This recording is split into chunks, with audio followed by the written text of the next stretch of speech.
Mentalist ആദിക്കെതിരെ സാമ്പത്തിക തട്ടിപ്പ് case. ഷോയുടെ ലാഭം വാഗ്ദാനം ചെയ്ത് മെന്റലിസ്റ്റ് ആദി പണം വാങ്ങിയതെന്ന് പരാതിക്കാരൻ ബെന്നി 24 പറഞ്ഞു.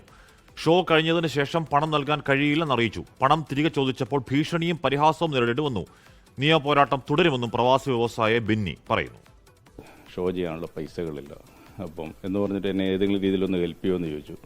അങ്ങനെ എന്നെ പെർസ്യൂഡ് ചെയ്ത് 35 ലക്ഷം രൂപ പുള്ളിക്ക് ലാസ് വേഗാസിൽ പോയിട്ട് ട്രെയിനിങ് നടത്താനും പിന്നെ ഇതിനോട് റിലേറ്റഡ് ആയിട്ടുള്ള കുറച്ച് എക്യുപ്മെൻറ്റ്സ് ഉണ്ട്, അത് ഇമ്പോർട്ട് ചെയ്യണമെന്നൊക്കെ പറഞ്ഞിട്ടാണ് എൻ്റെ അടുത്ത് 35 ലക്ഷം രൂപ മേടിച്ചത്. ആ പൈസ തിരിച്ചറിഞ്ഞതിനോടൊപ്പം ഈ ഒരു ഷോയുടെ ഒരു പ്രോഫിറ്റിൻ്റെ ഷെയറും ഒരു 1/3 ഷെയർ എനിക്ക് തരാമെന്ന് പറഞ്ഞിരുന്നു. അതുപോലെ തന്നെ 2026 ഒരു വർഷത്തെ ഷോയുടെ ഞാൻ ത്രൂ ചെയ്യാം എന്നൊക്കെ സമ്മതിച്ചിട്ടാണ് പുള്ളി പോയത്.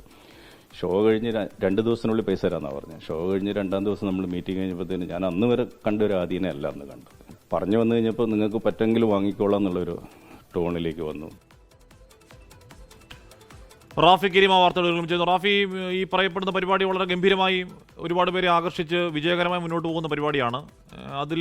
അതിനെപ്പറ്റി ഈ ആരോപണം ഉണ്ടാകുന്നത് എന്തുകൊണ്ടാണ് ഈ എക്യുപ്മെൻ്റ് ഒന്നും വാങ്ങാൻ പൈസ ഇല്ല എന്ന് ആ ഷോയുടെ പ്രധാനപ്പെട്ട ആൾക്ക് പറയേണ്ടിയൊക്കെ വരുന്നത്? റാഫി, ഹാഷിബി, ഈ സംഭവവുമായി ബന്ധപ്പെട്ടുകൊണ്ട് പ്രവാസി വ്യവസായിയായ ബെന്നിയാണ് എറണാകുളം സെൻട്രൽ പോലീസ് സ്റ്റേഷനിൽ പരാതി നൽകിയത്. ഈ മെന്റലിസ്റ്റ് ആദി തന്റെ ഷോയുടെ പേരിൽ 35 ലക്ഷം രൂപ 2 തവണകളായി വാങ്ങിയെന്നായിരുന്നു വ്യവസായിയായ ബെന്നിയുടെ പരാതി. ഈ പരാതിയുടെ അടിസ്ഥാനത്തിലാണ് മെന്റലിസ്റ്റ് ആദി അടക്കമുള്ള 4 പേർക്കെതിരെ എറണാകുളം സെൻട്രൽ പോലീസ് കേസെടുത്തിരിക്കുന്നത്. BNS 314, 318 വകുപ്പുകൾ പ്രകാരമാണ്. സാമ്പത്തിക കുറ്റകൃത്യം, ഒപ്പം തന്നെ വഞ്ചന തുടങ്ങിയ വകുപ്പുകളടക്കമാണ്, ജാമ്യമില്ലാ വകുപ്പുകളടക്കമാണ് കേസെടുത്തിരിക്കുന്നത്. ഇതിൽ പ്രധാനമായും പറയുന്നത് ഈ ഷോയിൽ നിന്നുള്ള 1/3 ലാഭവിഹിതം വാഗ്ദാനം ചെയ്തുകൊണ്ടാണ് 35 ലക്ഷം രൂപ വാങ്ങിയതെന്നാണ്. എന്നാൽ പണം വാങ്ങി ഷോ പൂർത്തിയായതിനു ശേഷം പണം തിരികെ ചോദിച്ചപ്പോൾ ഈ ആദ്യ അടക്കമുള്ള ആളുകൾ ഭീഷണിപ്പെടുത്തി എന്നുള്ളതാണ് ഈ വ്യവസായി ബെന്നി പറയുന്നത്.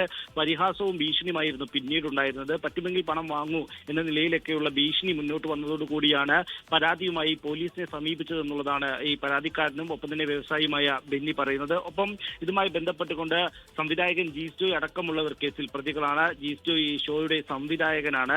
2 ഘട്ടങ്ങളിലായാണ് ഈ പരിശീലനത്തിനും ഒപ്പം തന്നെ ഈ ഷോയുടെ ഭാഗമായ ഉപകരണങ്ങൾ വാങ്ങുന്നതിനുമായി 35 ലക്ഷം രൂപ ആദി വാങ്ങിയത്. ഈ പണം ബാങ്ക് ട്രാൻസ്ഫർ വഴിയാണ് ഈ ആദിക്ക് നൽകിയത്. ഇതിന്റെ രേഖകളെല്ലാം തന്നെ പരാതിയോടൊപ്പം തന്നെ വ്യവസായി ബെന്നി പോലീസിന് നൽകിയിട്ടുണ്ടായാലും നിലവിൽ വിദേശത്താണ് മെന്റലിസ്റ്റ് ആദി ഉള്ളത്. വിദേശത്ത് നിന്ന് ആദി എത്തിയതിനു ശേഷം കേസിന്റെ തുടർ നടപടികൾ വേഗത്തിലാക്കാനാണ് പോലീസിന്റെ തീരുമാനം. ഒപ്പം തന്നെ ഈ പരാതിക്കാരന്റെ വിശദമായ മൊഴിയും അടുത്ത ദിവസങ്ങളിൽ പോലീസ് ശേഖരിക്കും. ജിസ്റ്റു അടക്കമുള്ള ആളുകളിൽ നിന്ന് ഈ കേസിന്റെ ഭാഗമായി വിവരങ്ങൾ ശേഖരിക്കാനാണ് സെൻട്രൽ പോലീസ് തീരുമാനിച്ചിരിക്കുന്നത്. ഓക്കെ, അപ്പോൾ അതിൽ ഏതെങ്കിലും തരത്തിൽ നിയമപോരാട്ടം തുടരും എന്ന് തന്നെയാണ് പ്രവാസി വ്യവസായിയായ ബെന്നി പറയുന്നത്. അതിൽ 35 ലക്ഷം രൂപ തട്ടിയെടുത്തു എന്നാണ് ആരോപണം. ഇൻസോംനിയ എന്ന പരിപാടി ഒരുപാട് ആരാധകരുള്ള പരിപാടിയാണ്. അപ്പോൾ അതിന്റെ പ്രയോക്താവ് എന്നുള്ള നിലയ്ക്ക് മെന്റലിസ്റ്റ് ആദി അതിലൊരു വിസ്തീർണം നൽകും എന്ന് തന്നെ പ്രതീക്ഷിക്കാം. ലോകത്തെവിടെയായാലും ഏത് സമയത്തും 24 വാർത്തകളും ഓഗ്മെന്റഡ് റിയാലിറ്റി പാക്കേജുകളും എക്സ്പ്ലെയിനറുകളും വിശദമായി കാണാൻ ഞങ്ങളുടെ YouTube ചാനൽ നിങ്ങൾക്ക് സബ്സ്ക്രൈബ് ചെയ്യാം.